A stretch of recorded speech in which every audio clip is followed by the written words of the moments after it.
Welcome to the dialogue. I'm Derek. This is Andrew. This is our extended discussion. Right, in-depth discussion.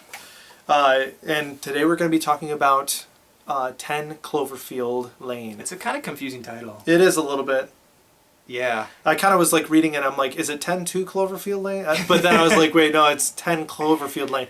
Right. But it's an address. But yeah, it's an address. Which is, I love the kind of gag in the movie where the girl drives over the mailbox and just smashes it onto the pavement. And that's the only time you get to see the 10 Cloverfield Lane is... Yeah, so just as a warning right off the bat. Oh yeah, spoilers. This is going to have spoilers. Okay? Sorry. The context of that. The context of that. But yeah, I mean, like, this is going to be heavy spoilers. So just be aware. We're going to talk about... we're going to proceed. We're going to talk about, like, themes in the film. Mm-hmm. That's basically what we're going to do. Yeah. To set up, so the story, oh man, it's super intense. From the get-go. You realize that this girl is basically running from her career, her fiance. She leaves the ring on the countertop, and you know that it's a big commitment that she's running away from. Right. And she gets sideswiped, or in this car accident. She gets in the car accident. Later it's revealed that, we'll keep it short. Anyway, she wakes up inside this bunker. Right. It's her. It's what's the big dude's name? Starts with a W. I think. I almost said Henry, but no, it's like Wilson. No, it's not. John Goodman's character. Oh yeah. We can look it up. Killing me. We'll look it up, and then the other dude. Emmett. Emmett. Yeah, we remember his name. Yeah, goodness. And all those three characters proceed to have a drama that is super intense.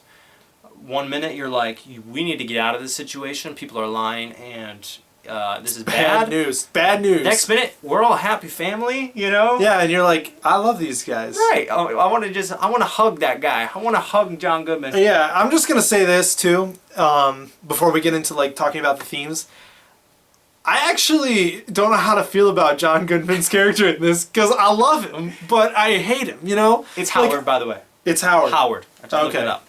Yeah, did I say that? I don't know if I said that. I don't know. If I did, whatever. Anyway, I just love his character because it's like there's this level at which I just love him as a person because he's like helping these people, but then there's this level where he's like, this guy's psycho. This guy's bad news. They do a really good job of making it completely viable to interpret his character in many different ways, but multiple ways. Like one, he's a good-natured guy who is a little bit not there, but you know. Yeah. Everybody has their faults. And then the other way to interpret it is he is a pedophile, and this is not good at all. Right. So yeah, that would be the element that I don't like people. Spectacular acting there. John Goodman blew my socks off. So one of the things about John Goodman's character is there's this scene where they're all sitting around a dinner table, right? Mm-hmm. Yeah. And then one of the characters, Emmett, he asks John Goodman as he's kind of discussing things that he wish he had done before this all happened and before they went down underground. Getting the tats. Yeah, and tattoos. He basically asks John Goodman's character, is there anything you wish you would have done? Like, what would you have done if things played out differently? And he says, this is what I would have, like, this is basically what I wanted to do with my life. And I didn't, there's nothing else I would want to do. Right. I just want to survive. He says something like, I did what I wanted to accomplish, or something like that. Yeah, I did what I wanted to accomplish, and this is this. Right. And we're here. We're all here. Right. So what do you think about that, Andrew? What do you think about that line? Yes, that's a great line, I feel like, because that distinguishes his character from the other two. Mm-hmm. And he doesn't really necessarily have a story arc, although you're trying to figure him out the whole time. Mm-hmm. He is a character who he wants to survive, and he does, so on one level that's good, right? I think, but at the same time, I feel like this gets at the heart of the theme. One of the deeper themes of the movie, or maybe the deep theme of the movie, I guess, is just him wanting to survive. Right. Is not necessarily all it's cracked up to be, I guess. You know? Right. Like, having a home and having a family is a good thing. We all acknowledge that, I Right. guess. But we're all broken. We all have our faults and that sort of thing. And that's not saying that family can't be happy. It is. Family is one of the best things. It's a picture of love and the community that we have. Yeah, very nice there.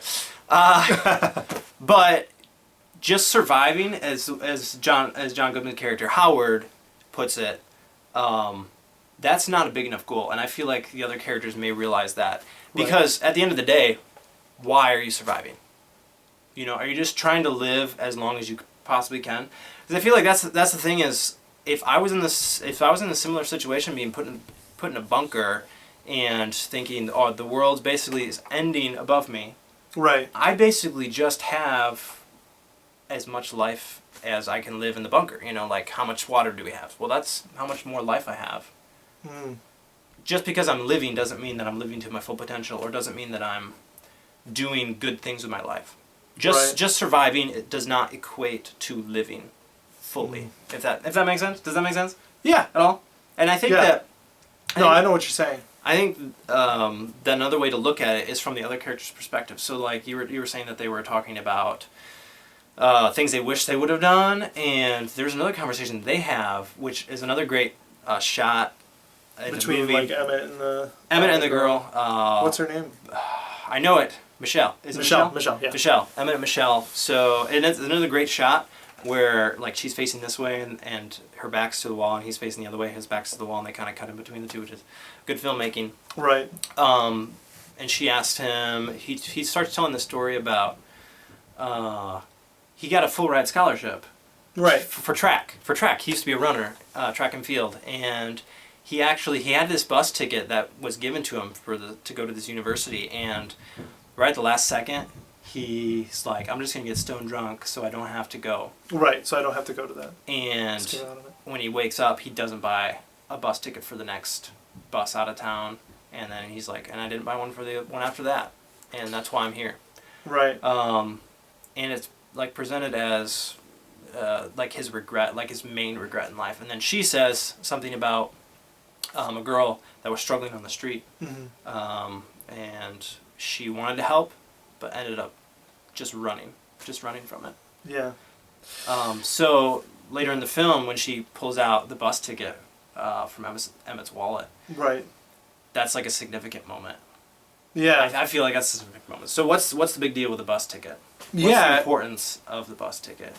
So the thing that's interesting about like the bus ticket, like in regards to the whole conversation that they end up having, like in that scene where they're both facing the walls or facing away from each other on opposite ends of like the wall, is that basically like he had like this whole life to live, and he's actually killed in the film. Spoiler, but he's killed in the film, and then she's holding his wallet and looking through and looking at the ticket. And it's kind of like this running with this whole theme, like what you've described, of, you know, what makes life worth it. And the thing for him is that it's like a missed opportunity for him. Like, this is the life that he could have had. This is the person that he could have been. His life has now been taken away. He doesn't have this opportunity anymore. His wallet means nothing. Like that ID that she pulls out, that's his driver's license, the ticket that she pulls out. It's like all of this stuff is not going to be anything anymore because he died in this bunker. Like, he died in this place where nothing is happening. Yeah. And it's like, for her, it's a huge message because she's always been running away from the action. That's what she says. She's like, I've always been running away from this. And so it's huge because she's then thinking in her mind, I need to get out of here so that I can do something with my life, so that I can make a difference, so that I can go on. And I feel like that's the thing for a lot of us in our lives, too, to kind of like take this and correlate it to our lives. Yeah.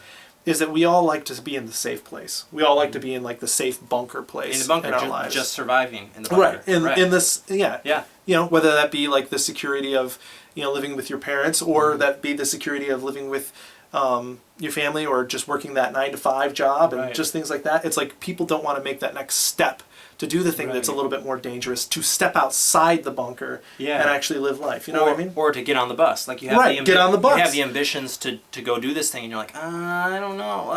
Get on the bus. I won't do it today. I'll maybe wait for the next bus. Get married to the person. You know, like just all these things. It's like we like to be safe. Right. And just doing that just surviving, being safe. I feel like that's great because this film, especially at the very end. At the very end, there is the scene where she is driving away in the car. She finally got to a vehicle and basically getting out of there. Right, she's getting out of Dodge, and there's a lot of crap happening in Dodge. Let me tell you. Oh, yeah. There's this.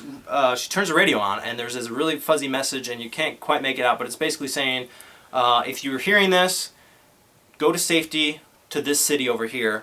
And then there's another message that says, we have a lot of survivors in Huston, this other city, and if you have experience in the medical field or if you have experience military, in fighting, come help us.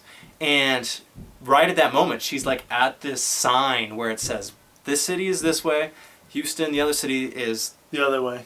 The other way, and she has the car stopped, and you can see her thinking. And she makes the decision, instead of kind of running to safety to another bunker or something. Right. She turns and goes to Houston, which is a really nice way of saying, she made the right decision to, instead of just being afraid and trying to survive, like just survive, I'm going to do something with my life. I'm going to make a difference. I'm going to impact the world. So I get so even this movie as an intense thriller all the way through, doing that really well. Yeah. In addition to that, it has, at the ending, it hits you with where are you driving in your life? Right. Are you driving to safety, or are you driving to Houston? That's why I love this movie, man. That's why I love this movie. It's great. It's great. I love drama too. Like, it's a high class drama. Three characters, almost purely three characters the entire thing, and it never lets up. Never lets up. Oh my goodness. All right, guys. So join the dialogue.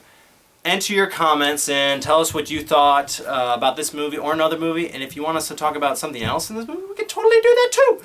Yeah, and if you like this video, give us a like, and also be sure to subscribe, because we want you to be able to see more from us and join in on the dialogue later as we make more discussions and more reviews. That's right. Without further ado, join us next time on the dialogue.